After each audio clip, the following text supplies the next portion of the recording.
नमस्कार साथियों, आप सभी का स्वागत है आपके अपने चैनल साहित्य दर्पण में। और आज का जो टॉपिक है वो बहुत ही महत्वपूर्ण है, क्योंकि जब हमें ये पता रहता है कि हमें पढ़ना है और ये नहीं समझ में आता है कि हमको क्या पढ़ना है या फिर हम कहाँ से शुरू करें, तो उस वजह से हम लोगों की पढ़ाई का बहुत ज़्यादा लॉस होता है। तो इसी पर आज हम चर्चा करने वाले हैं और आज हम बताने वाले हैं आपको कि ऐसा क्या करें जिससे कि हम लोगों का डेली का टारगेट भी कंप्लीट हो जाए और हमको रात में सोने से पहले ये चीज़ क्लियर हो जाए कि आज हम लोगों ने दिन भर में इतना कुछ पढ़ लिया है, जिससे कि हम आश्वस्त रहें और हमें ये पता रहे कि हाँ, हमारा आज का दिन ख़राब नहीं हुआ, हमारा टारगेट पूरा हो गया है। तो इसी विषय पे आज हम लोग बात करेंगे और आप ऐसा करते हैं कि नहीं करते हैं, ये आप हमें कमेंट के माध्यम से ज़रूर बताइएगा। और अगर आप ऐसा नहीं करते हैं तो हमें लगता है आपको ऐसा करना चाहिए। उसके लिए सबसे पहले क्या करेंगे आप समझ लीजिए कि अगर आप कंफ्यूज हैं और आपको ये नहीं पता है पढ़ाई कहाँ से शुरू करें, क्या पढ़ें, क्या छोड़ें, क्या हमने पढ़ लिया है या फिर क्या हमारा छूट गया है, तो इसके लिए एक बहुत ही अच्छा उपाय है और आप इस चीज़ को फॉलो कर सकते हैं, जैसा कि हम अक्सर करते हैं। तो बताते हैं सबसे पहले आपको क्या करना है। सबसे पहले आपको ये करना है कि आपको एक कॉपी ले लेनी है। कॉपी आप देखेंगे हर तरीके की कॉपी मार्केट में मिलती है। जैसे कि अगर हम कहें तो एक 10 रुपये की कॉपी ले लीजिए, एक पतली सी कॉपी होती है, छोटी सी हिंदी की जो कॉपी होती है, आप उसे ले लीजिए। या फिर अगर आपको कोई रजिस्टर लगे, डायरी लगे या अपने अनुसार कोई भी ऐसी कॉपी जो बिल्कुल आपके लिए अच्छी लगे, मतलब आपको लगे कि हाँ, इसमें हम अपना सारा कुछ कंप्लीट कर सकते हैं जो हम लिखना चाहते हैं अपने अकॉर्डिंग। तो आपने मान लीजिए कि आपने एक 10 रुपये की आपने एक कॉपी ले ली। उस कॉपी में आपको क्या करना है, आपका कोई सा भी एग्ज़ाम है, मतलब टीजीटी है, पीजीटी है, जीआईसी है, आरपीएससी है, ईएमआरएस है या फिर यूजीसी नेट जेआरएफ है या फिर कोई भी एग्ज़ाम, किसी भी एग्ज़ाम की बात हम कर रहे हैं, कोई भी एग्ज़ाम हो, तो उसमें आपको करना ये है कि आपने जैसे एक रजिस्टर या कॉपी कोई सी भी ले ली, ठीक है। उसके सबसे पहले पेज पर एक मोटिवेशनल थॉट लिखिए। मोटिवेशनल थॉट में ये लिखिए, आप अपने अनुसार कुछ भी लिख सकते हैं मोटिवेशनल थॉट, कि हाँ, मुझे ये करना है या मैं ये कर सकती हूँ, कुछ भी। मतलब हमने ये ऐसे ही एक लाइन आपको बताई, आप अपने अनुसार कुछ भी एक मोटिवेशनल थॉट लिख सकते हैं, इसलिए ताकि जब भी आप कभी उस कॉपी को, उस पेज को खोलें तो सबसे पहले ही आपको एक लाइन जो कि आपको मोटिवेट कर दे, उस चीज़ को आपको पढ़ना है। फिर उसके बाद आप सेकंड पेज पे लिखेंगे कि आपका सिलेबस क्या है। मतलब सिलेबस, जैसा कि आपको पता है, बहुत ज़्यादा ही ज़रूरी होता है। अब बिना सिलेबस के पढ़ने से कितना ज़्यादा नुकसान है आप ये समझ सकते हैं। अगर आपको नहीं पता है तो आप समझ लीजिए कि सिलेबस एक बहुत ही इम्पॉर्टेंट रोल अदा करता है हम लोगों की पढ़ाई को कंप्लीट करने के लिए। तो आपको दूसरे पेज पर, पहले पेज पे तो आपने मोटिवेशनल थॉट लिखा, दूसरे पेज पर आपको आपका जो भी एग्ज़ाम है उसका जो भी सिलेबस है उसको आपको पूरा लिख लेना है। तो दूसरे पेज पर आपने पूरा अपने सिलेबस लिख लिया। फिर थर्ड पेज से आपको क्या करना है कि जैसे कि मान लीजिए आपका एग्ज़ाम है टीजीटी पीजीटी, मतलब हिंदी वाला एग्ज़ाम है, मान लीजिए हम बता रहे हैं। वैसे आपका जो भी सब्जेक्ट हो, जो भी एग्ज़ाम का सब्जेक्ट, मतलब जो भी एग्ज़ाम का हो, मतलब आप उसके अनुसार आपने क्या किया कि जैसे आमतौर पे कहते हैं लोग कि 6 घंटा, 7 घंटा, 8 घंटा पढ़ना चाहिए, है ना, लोग कहते हैं। लेकिन जो रियलिटी है वो ये है कि ज़्यादातर बच्चे 8 घंटा, 10 घंटा नहीं पढ़ सकते हैं।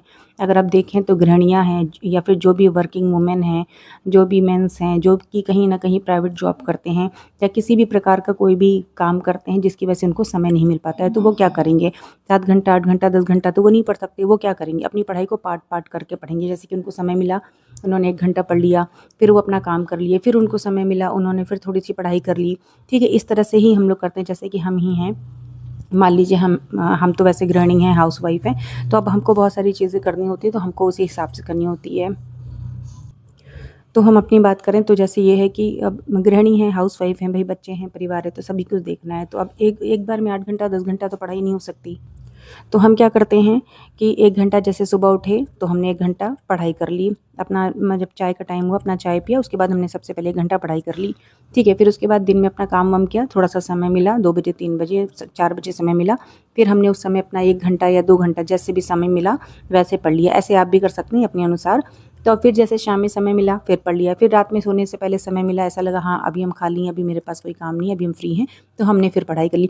तो इस तरीके से अगर आप पार्ट पार्ट करके पढ़ाई करेंगे तो आप देखेंगे कि आप 24 घंटे में जैसे भी करके आप 4 घंटा, 5 घंटा पढ़ाई कर सकते हैं। और वो 5 घंटा आपको एक बार में पढ़ने की कोई ज़रूरत नहीं है, आपको जैसे समय मिले आप वैसे पढ़ लीजिए। इस तरह से आपके 4 घंटे, 5 घंटे तो आराम से एक दिन में कंप्लीट हो ही सकते हैं। अगर नहीं भी 5 घंटे आप कंप्लीट कर सकते हैं तो भी आप 3 घंटे तो आराम से निकाल ही सकते हैं। इस तरह से आपका मैनेज हो जाएगा। तो आपको करना क्या है कि पहले पेज पे आपने मोटिवेशनल थॉट लिखा, दूसरे पेज पर आपने क्या किया, सिलेबस लिया, अपने एक एग्ज़ाम के अकॉर्डिंग आपने सिलेबस लिख दिया, ठीक है। फिर तीसरे पेज पे, मान लीजिए हम हिंदी की बात करते हैं, आपका जो सा भी सब्जेक्ट है, तीसरे पेज पर जैसे हम लोगों की हिंदी में क्या होता है कि आपको इतिहास लिखना है, ठीक है, साहित्य इतिहास लिखना है, फिर आपको अलंकार कह रहे हैं, व्याकरण पढ़ना है, साहित्य इतिहास के बाद आपको व्याकरण पढ़ना है, फिर आपको भाषा विज्ञान पढ़ना है, फिर आपको काव्यशास्त्र पढ़ना है, फिर आपको संस्कृत पढ़ना है, ठीक है। ये 5 टॉपिक आपने लिख लिया कि हाँ हमको ये पाँचों पढ़ना है। इसके अलावा आपका एक जो बहुत ही इम्पॉर्टेंट होता है वो होता है PYQs, जो कि पिछले एग्ज़ाम्स में जो भी प्रश्न पहले पूछे गए हैं कहीं ना कहीं, तो उनको भी आपको पढ़ना बहुत ज़रूरी होता है। तो आपने एक पेज पर ऐसे करके लिख लिया, ठीक है, साहित्य इतिहास लिख लिया, व्याकरण लिख लिया, भाषा विज्ञान लिख लिया, काव्यशास्त्र लिख लिया, संस्कृत लिख दिया, और एक लास्ट में हम बता रहे हैं जैसे PYQs आपने डाल दिया। तो ये आपका 6 हो गया। अगर आप इन 6 चीज़ों को एक एक घंटा आपने समय निकाला, एक एक घंटा समय निकाला, या मान लीजिए किसी एक सब्जेक्ट को आपने आज नहीं पढ़ा तो आप उसको दूसरे दिन पढ़ लीजिए। आपने मान लीजिए आज किसी सब्जेक्ट को आपने ज़्यादा पढ़ लिया, ठीक है, दूसरे दिन आपने किसी दूसरे सब्जेक्ट पर सारा फोकस किया, उसको ज़्यादा पढ़ लिया। तो मतलब कहने का मेरे ये है कि जब आपने एक कॉपी पे अपना टारगेट लिख लिया, ठीक है, अगर 6 चीज़ों को हम नोट करें तो आपने ये टॉपिक लिख दिया, तो आप करिए ये कि जैसे कि आपने मान लीजिए कि आपने भाषा विज्ञान पढ़ा, ठीक है, आपके पास जो भी बुक्स वगैरह है, आपने भाषा विज्ञान पढ़ा, तो आप भाषा विज्ञान को आपने टिक कर दिया, ठीक है। तो आपको ये पता है कि हाँ हमने आज ये चीज़ हमने पढ़ ली, भाषा विज्ञान हमने पढ़ लिया, ठीक है। जो भी बुक आपके पास है आपने वहाँ से पढ़ लिया या फिर यूट्यूब से पढ़ लिया आपने, ठीक है। फिर आपने क्या किया, जब आप दोबारा खाली हुए तो आपने काव्यशास्त्र पढ़ लिया, फिर आपने काव्यशास्त्र पे भी टिक किया। फिर आप तीसरी बार खाली हुए, आपको थोड़ा सा समय मिला, मान लीजिए आधी घंटे का आपको समय मिला, तो आपने PYQs देख लिए, ठीक है। फिर आपको समय मिला तो आपने व्याकरण पढ़ लिया या फिर साहित्य इतिहास पढ़ लिया, तो आपने उस पर टिक कर दिया।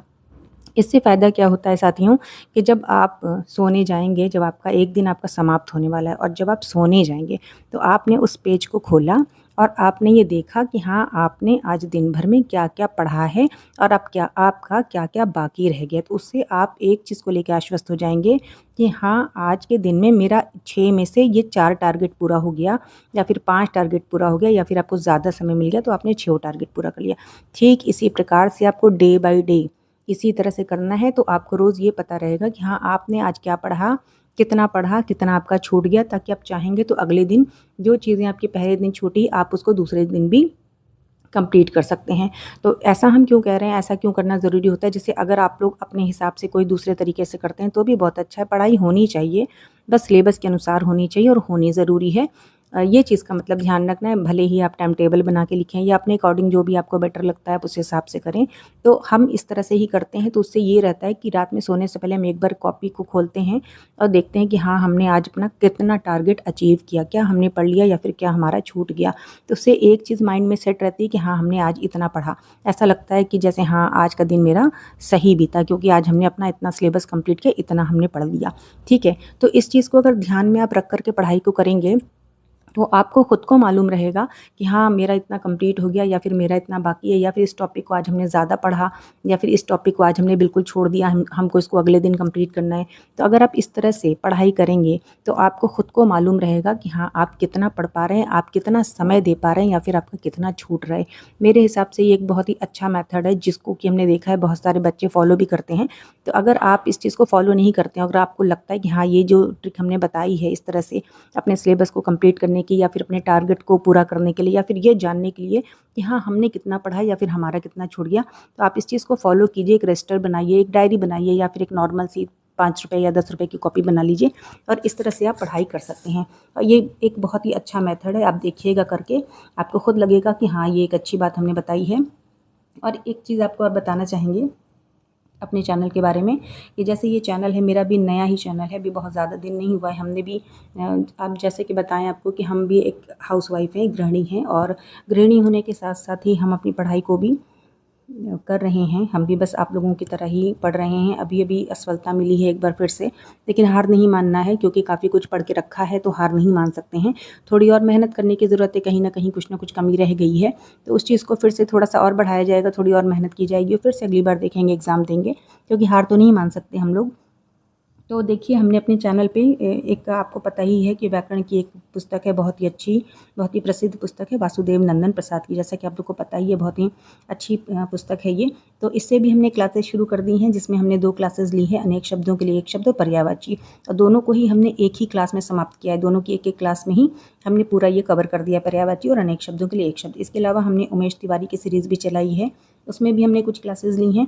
और इसके अलावा आपके PYQ से रिलेटेड आपकी एक यूथ कॉम्पिटिशन टाइम की आती है हिंदी कैप्सूल, इससे हमने करीब 10 क्लासेस ली हैं और टोटल व्याकरण से संबंधित है। इसके अलावा हमने अलंकार से भी कुछ क्लासेस ली हैं और बच्चन सिंह की भी हमने 4 क्लासेस अभी तक पढ़ी हैं। तो हमको जैसे-जैसे समय मिलता है बस वैसे-वैसे हम रिकॉर्डिंग करते हैं और डालते हैं। तो मेरा ये रहता है कि कंटिन्यू तो नहीं कर पाते, हमको जैसे-जैसे समय मिलता है वैसे-वैसे हम पढ़ते हैं। कोशिश करेंगे कि ज़्यादा से ज़्यादा हम समय निकाल कर के अपनी पढ़ाई को भी चालू रख सकें अच्छे से, और आप लोगों के लिए और अपने लिए भी ये सारी क्लासेस भी रिकॉर्ड करके डाल सकें।